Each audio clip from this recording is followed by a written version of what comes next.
The Italian Mafia controlled New York's heroin trade for decades. They decided who supplied the streets, who profited, and who survived. Then Frank Lucas arrived, a man with no permission, no allies, and no fear. He didn't fight them with guns. He replaced them entirely. This is the story of how one man dismantled an empire without a war. Before we dive into this story, let us know where you are watching from. And if you love true crime cases, don't forget to subscribe so you don't miss the next episode. Frank Lucas was born in 1930 in La Grange, North Carolina. The South taught him lessons in survival early. Rules were enforced selectively. Authority could punish without cause. Frank understood that power was not a right, it was a resource. From a young age, he learned to watch systems rather than people, to study the rules quietly before deciding which to obey. To survive, you had to understand the invisible structures governing life. As a teenager, Frank stole money and fled north. New York City was a dangerous place. But Harlem offered a blueprint of structured chaos. Power was concentrated in the hands of a few, like Bumpy Johnson, the neighborhood king. Harlem wasn't lawless, it was organized. And Frank, untrained and unnoticed, began studying its hierarchy. Bumpy Johnson didn't maintain control through sheer violence. He negotiated with the Italian Mafia, managed street-level dealers, and kept order. Frank became Bumpy's driver and confidant. He observed how power functioned. Violence was expensive and often counterproductive. Loyalty was conditional. Control came from knowledge, not threats. Yet Frank had a bigger vision. He didn't want to inherit Harlem. He wanted to outsmart the system entirely. The Italian Mafia controlled heroin in New York through a strict hierarchy. Dealers and local gangs were dependent on middlemen and wholesalers. Every shipment had to pass through mafia-controlled routes. Every transaction was monitored, taxed, or protected. Frank noticed inefficiencies. Multiple intermediaries diluted purity and profits. Violence was used as a blunt instrument. Bureaucracy slowed transactions. He realized that supply, not violence, was the true key to power. In 1968, Bumpy Johnson died unexpectedly. Harlem expected chaos. The Mafia expected negotiations. Frank saw an opportunity. He didn't claim territory with guns. He claimed it through logistics and innovation. Supply was now the battleground, not streets or alliances. Frank traveled to Southeast Asia, where heroin production was abundant. Most American operations relied on intermediaries or European routes controlled by the Mafia. Frank bypassed them entirely. He built discrete networks with producers and organized shipments back to New York. Furniture crates, military shipments, and equipment became conduits. The Mafia had no knowledge. They had no ability to intervene. Frank branded his heroin blue magic. Higher purity than the Mafia's product.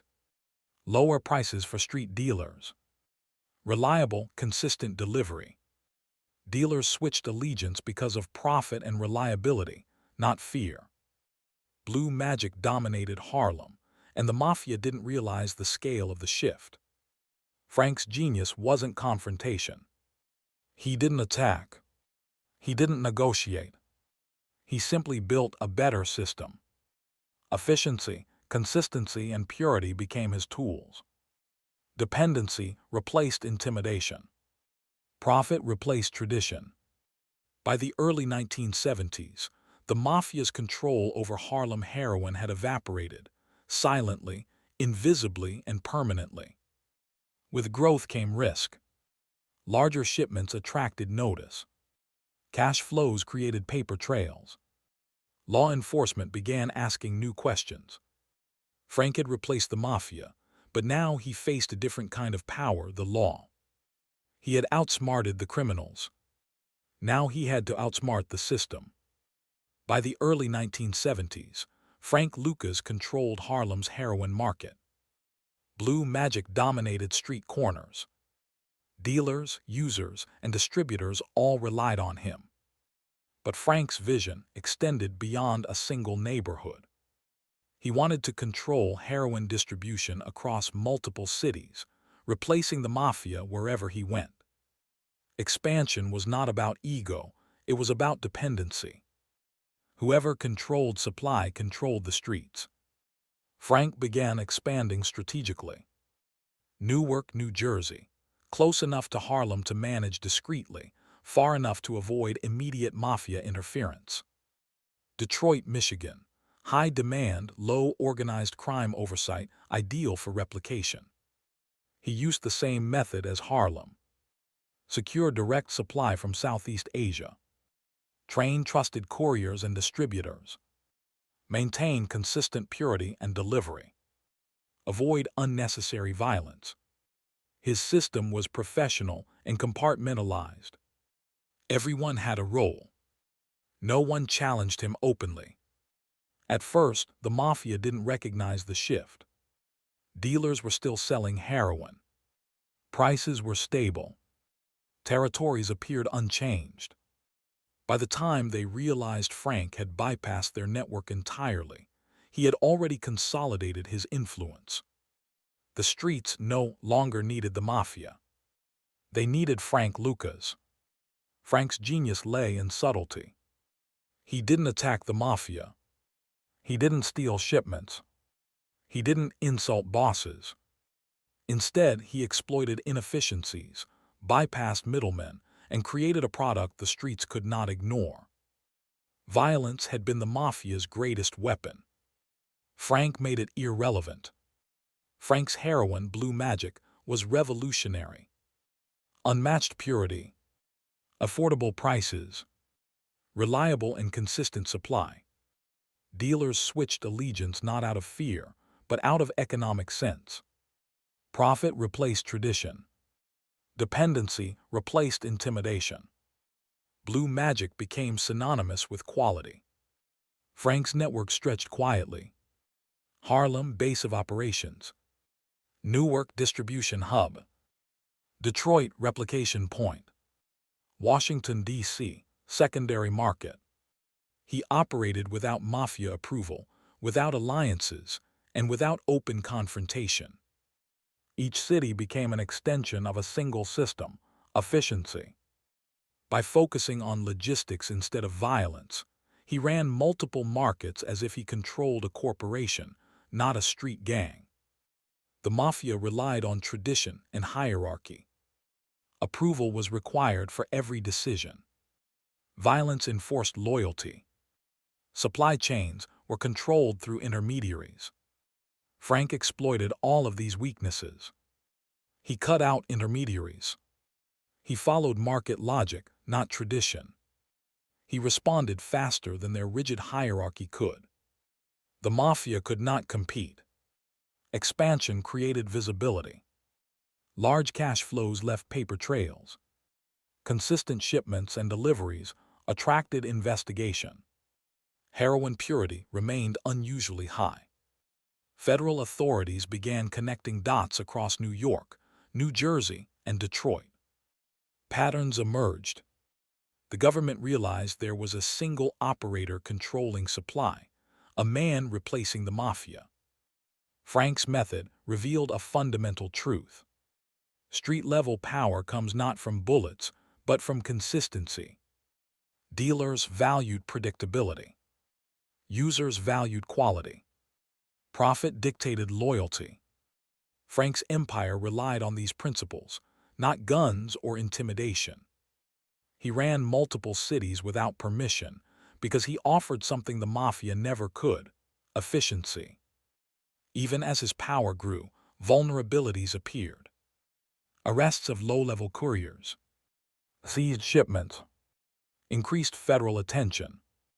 The very structure that made him dominant now created exposure. The law was patient, and Frank's empire, invisible to the mafia, could not remain invisible to them forever. By 1973, the Italian Mafia noticed an alarming trend. Harlem's heroin trade no longer relied on them. Dealers were ordering blue magic, not mafia shipments. Territory and profits that had once been guaranteed now slipped quietly into Frank Lucas's hands. Attempts to investigate or intimidate him failed. He operated without confrontation. He replaced the mafia through efficiency, not bullets. For the first time, a single street-level operator controlled supply while bypassing the mafia entirely. The mafia tried conventional tactics: pressure on distributors, threats of violence, bribes and offers of partnership. None worked. Frank's operation was not centralized in a single warehouse. It relied on trusted couriers and compartmentalized logistics. Information was power, and he controlled the knowledge. The mafia could not strike effectively because they didn't know who or where to target. Frank's system expanded. Newark, Detroit, and Washington, D.C. became reliable hubs. Supply chains remained direct from Southeast Asia. Blue magic maintained purity and affordability. Every market replicated the Harlem model. Dealers switched allegiance because of economic logic, not fear. By the mid-1970s, Frank Lucas effectively ran multiple cities' heroin trade without mafia permission. Frank's brilliance lay in treating crime like a business. Direct supply cuts costs and eliminates intermediaries. Compartmentalized couriers reduce risk. Reliable product builds dependency. Low profile prevents violent confrontation. Violence was unnecessary. Intimidation was irrelevant. Loyalty was transactional and profitable. For the first time, someone had out-organized the mafia. With expansion came scrutiny. Patterns emerged. Shipments were consistent. Purity remained unusually high. Cash flows suggested centralized management. The DEA, IRS, and federal narcotics investigators began tracking operations. Unlike the mafia, the federal system did not rely on intimidation. It relied on patience, evidence, and scale. Frank's efficiency, which defeated the mafia, now attracted the government's full attention. Some couriers were arrested. Some warehouses were raided. Some shipments were seized. Even minor failures could have unraveled months of planning. Yet Frank adapted quickly. Alternate shipping routes, compartmentalized networks, trusted insiders insulated the operation. The operation remained intact, but he was no longer untouchable. Dealers and users continued to rely on Frank Lucas. Purity remained high. Delivery remained reliable. Profits remained steady. Dependency replaced fear. The mafia's threats were irrelevant. Law enforcement was patient but slow. The network thrived despite growing danger. By the mid-1970s, the mafia understood something critical. They had lost more than profit. They had lost control. The streets were no longer theirs to command. Frank Lucas had replaced the Italian Mafia without ever firing a shot or seeking permission. Their hierarchy and tradition were powerless against efficiency and intelligence. Despite his success, Frank's empire was fragile. Expansion and efficiency had increased visibility. Federal agents were connecting cities, shipments, and finances. The very system that allowed him to replace the mafia now threatened to bring him down. Frank had outsmarted the mafia, but he had not outsmarted consequence. By the mid-1970s, Frank Lucas's operation was undeniable. Blue magic controlled Harlem and expanded into Newark, Detroit, and Washington, D.C. Purity and price consistency were unmatched. Millions of dollars in cash flowed through the network every month. The very efficiency that had dismantled the mafia now attracted the attention of federal authorities. DEA agents, IRS investigators, and local narcotics officers began connecting dots across cities. Patterns in shipping, cash flow, and distribution pointed to a single operator, Frank Lucas. The Italian Mafia had already lost control of New York's heroin market. Violence was useless. Frank didn't challenge their territory. Intimidation was irrelevant. The streets depended on him. Bribery had no effect. Frank's supply bypassed traditional channels. They could only watch as Frank consolidated power. His independence left him exposed, but it also made him untouchable to the Mafia. They had no leverage over him. The government did. Even genius has limits. Couriers were arrested in New Jersey and New York. Shipments were seized at ports. Associates were pressured to cooperate with authorities. Frank adapted quickly. Alternate shipping routes were established. Networks were compartmentalized. Couriers were rotated. But every small failure increased the risk. The system that made him powerful also made him visible. In 1975, Frank Lucas was arrested at his New Jersey home. Federal agents seized large sums of cash, records connecting him to heroin importation, evidence of distribution networks in multiple cities. Frank, the man who had replaced the Mafia, now faced the ultimate system, the law itself. Unlike the Mafia, law enforcement relied on patience and evidence, not intimidation. For the first time, Frank's empire could not operate above consequence. The federal system was relentless. Long prison sentences loomed. Financial and legal exposure was massive. Cooperation could reduce punishment. Frank had outsmarted the Mafia. Now he had to outsmart the law. His greatest resource became his knowledge. Names of corrupt officials, details of supply routes, logistics of his empire. Faced with decades behind bars, Frank made a calculated decision. Provide information to federal authorities. Reveal details of his supply chains and associates. Protect himself while dismantling parts of his empire. It was a pragmatic choice. It was not betrayal, it was survival. The streets that depended on him were irrelevant to law enforcement. He had to secure his freedom. With Frank's cooperation, couriers were arrested or disappeared. Shipments were intercepted. Networks collapsed. The Italian Mafia never regained control. Frank had replaced them, but the law had replaced him. By the late 1970s, Blue Magic was gone from Harlem. The operation he had built so efficiently had vanished quietly, without violence or spectacle. Frank had achieved the impossible. He dismantled the Mafia's monopoly. He ran multiple cities' heroin trade without permission. He built a system based on intelligence and efficiency. But the cost was enormous. Independence lost.